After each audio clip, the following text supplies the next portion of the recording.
here because this victory chapter keeps repeating itself. And I was like, oh no, the victory's talking. And that's that moment, you know, in a book, when you get that moment where you're like, oh, I get what's happening here. That's it. Like, that's that magic moment. It's a bit like baking when you're like, oh, that's what it's supposed to look like. You know, that moment. That was that moment for me. Brass audience.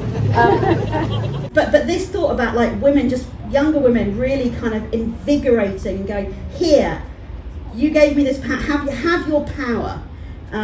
Just felt very truthful to me about the experience that I've had. It is hilarious though, because I mean, truthfully, any agent in London, if they had known that Annie McManus was looking for an agent, they would have been knocking on your door. No, okay, I didn't get that at all. I didn't get a sense of that at all.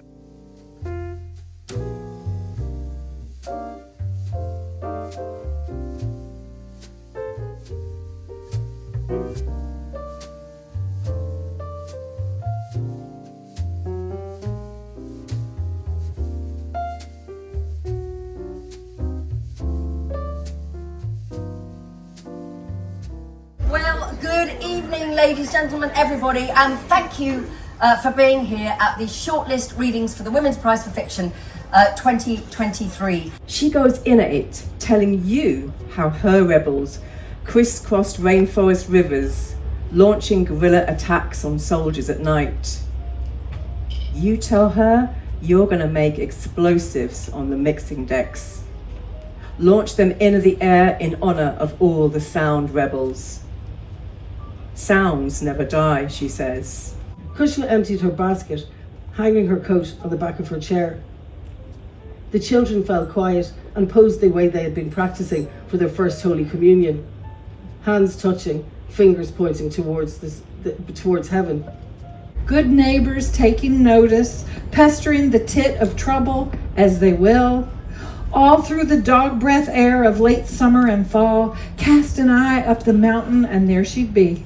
Little bleach blonde, smoking her Pall Malls, hanging on that railing like she's captain of her ship up there, and now might be the hour it's going down. She climbs higher and higher, past the 9th, 10th and 11th floors. She's never been this high before. The concrete walls of the stairwell scratch her knuckles. The fury inside her propels her. She needs to see the fire, to actually see it. She comes out onto the roof of the building, a space where no one comes. Rusted TV aerials and piles of bricks are all there is. The night is warm and close, and even though she's 16 stories high, there's very little wind. Her husband is sitting down, not in his customary place at the opposite end, but next to her, close enough that she could rest her head on his shoulder, should she wish.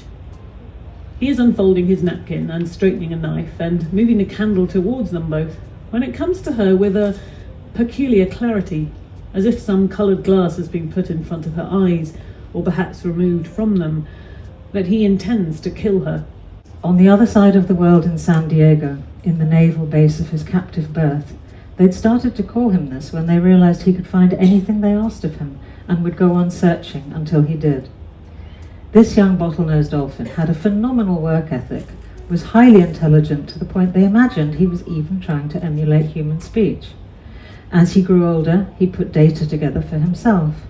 He could identify a range of military toys in the water and report them accurately via the infantile picture and sound games they still made him play. 1984, George Orwell. Brilliant. Okay. Maggie. Oh, I'm going to say Good Behaviour by Molly Keane. Thank you. I'm going to go with The Summer Book by Tove Jansson. Brilliant. Go on, Jacqueline. A book that's out at the moment, Radical: A Life of My Own. I can't remember the name. Duo is her first name. Brilliant, unusual structure, poetry, life writing, novel. Yeah, brilliant. Fantastic. Pilgrim at Tinker Creek by Annie Dillard. Brilliant. In the Forest by Edna O'Brien. Can somebody write this? Well,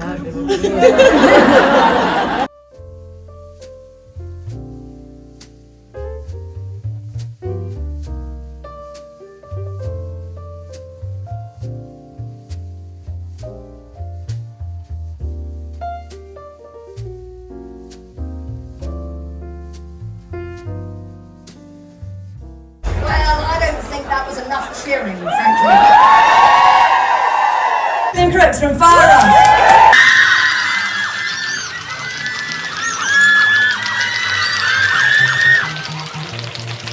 Next up, we have Louise Kennedy, Trespassers.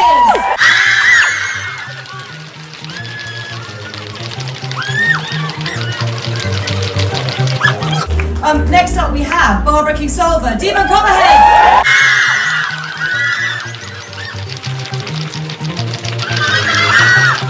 After that, we have Priscilla Morris, Black Butterflies. Oh, this could be so much fun. Maggie O'Farrell, The Marriage Portrait.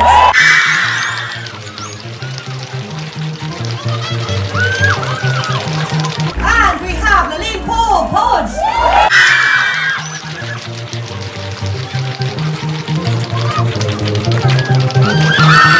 Let's take a little breath, shall we, first of all? That's for me, really. We have 6 incredible books in a year of outstanding fiction by women. There can only be one winner. The reasons we chose this book are several. We were all deeply moved by its mix of the personal and political. It is brilliant, visceral storytelling at its most powerful. The winner of the Women's Prize for Fiction 2023 is Barbara Kingsolver.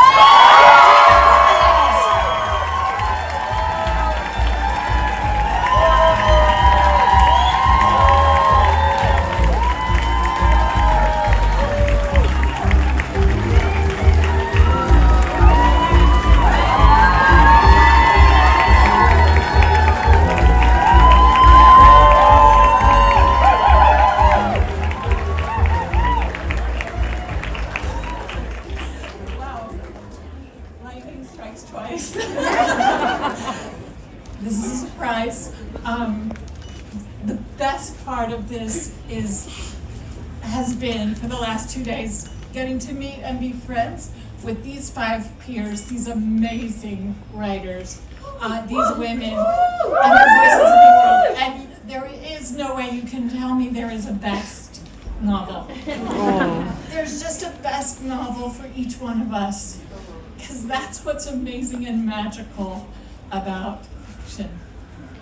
So, for those of you who took Demon into your hearts, took my place and my people and our community and our tragedies and our hopes into your life and made them yours, thank you.